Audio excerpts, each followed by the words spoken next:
Hey, Scott Jordan here, and it is Thursday, June 10th, and this is your weekly COVID update. Yes, another week.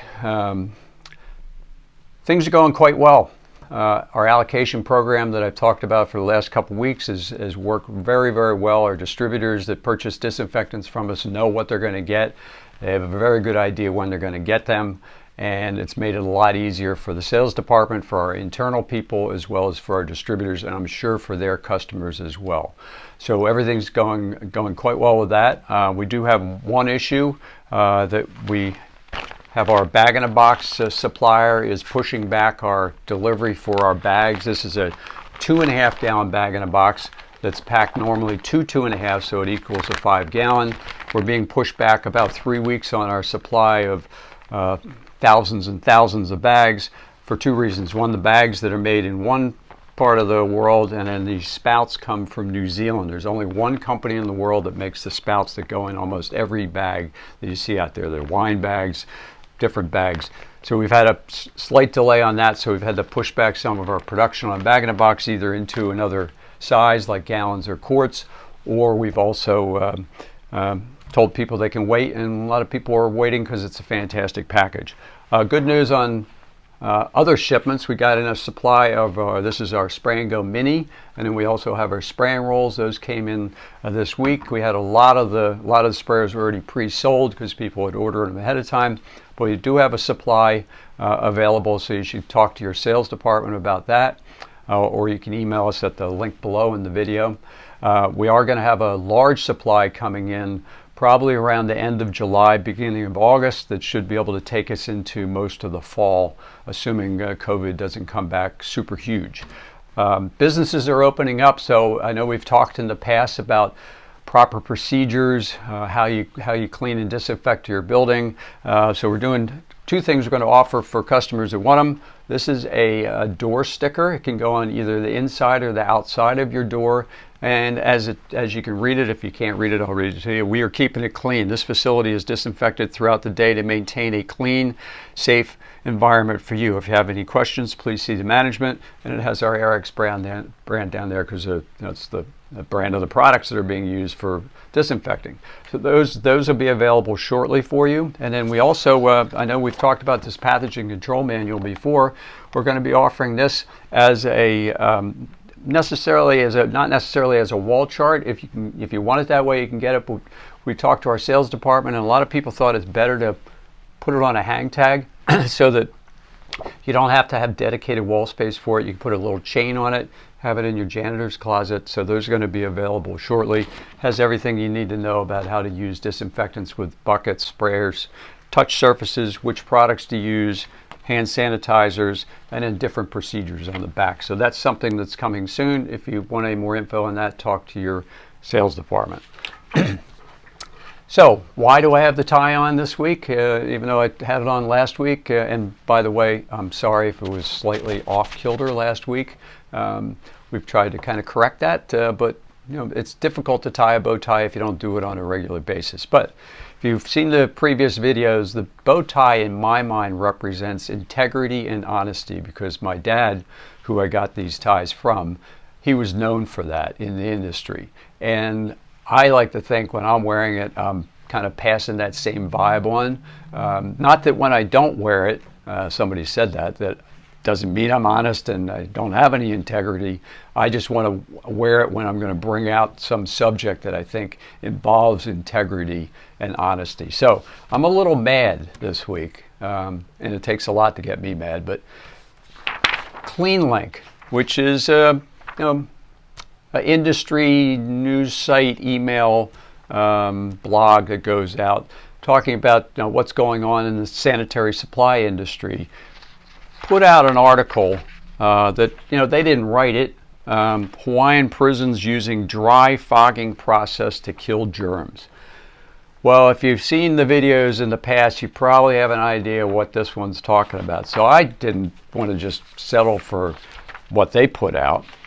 I went to the original article, which is from the Star Advertiser, Hawaii News, and it talks about germ-fighting fog system used in prisons could also be used in schools and airports. And towards the end of this article, it says Hawaii Unified holds the proprietary rights for a patented dry fog sanitation system that creates an antimicrobial barrier that kills pathogens, including COVID-19, for up to 90 days. They also go on to say, we feel very comfortable making the claim that we sterilize the areas. Well, I don't know if you know the difference between disinfecting and sterilizing. Maybe you should do a Google search on it. I don't want to waste any of this video time talking about it, but not only are they claiming their product is effective against COVID-19 for 90 days, they're saying it sterilizes, which both things are completely impossible. If there was a product out there that had a 90-day dwell time against COVID-19, don't you think every one of us would be selling that product and every facility in the world would be using that product? Of course they would, but there isn't such a product, so that's why there isn't one out there that everybody wants to buy, because there isn't such a thing. So my beef is an industry source for information is publicizing what, I'm not going to call it fake news. It's not real news, or this is false news. They are essentially promoting the fact that there's a product out there that can do something that it absolutely cannot do.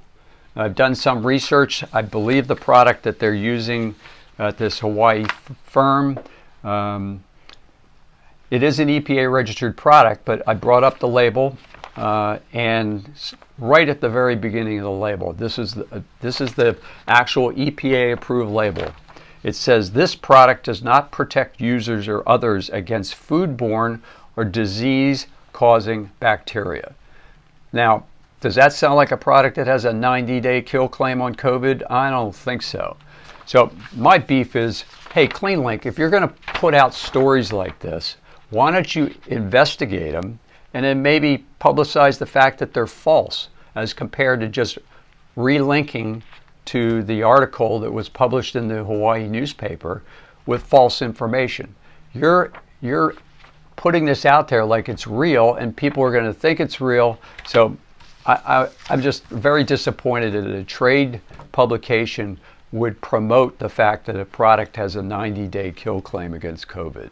So that's all I got to say about that. I am going to put at the bottom of this video a link to the EPA page where you can report products like this, or if you want, you can keep sending us information. We can investigate it. We know where to search on the internet to get the EPA label and read it. There's a big difference between what people say in their marketing and what they say based on what the label, the approved label, allows them to say, unfortunately.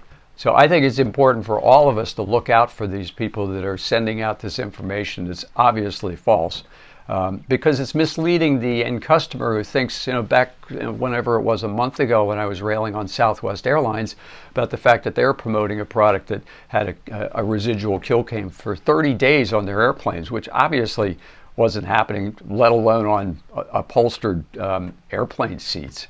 I think it's important for all of us to look out for these false products that are being promoted out there and turn them in, report them to us, report them to the EPA, and call them out, because it's really, as we kind of move from shelter in and everything else, it's important that we do procedures correctly. So that's all I got to say about that. I have some very exciting news. Next week we'll be announcing our new national sales manager that's going to start on Monday the 15th. Don't want to give the information out as to who it is right now, but we're very excited about this person coming on board, and I think you will be as well. So thanks a lot for tuning in. Love your feedback. Love to hear what you think about my position on publications that are putting out false information. Any questions you have about the sprayers, allocations, everything else, you can talk to your salespeople, or you can email us. Thanks a lot, and stay safe.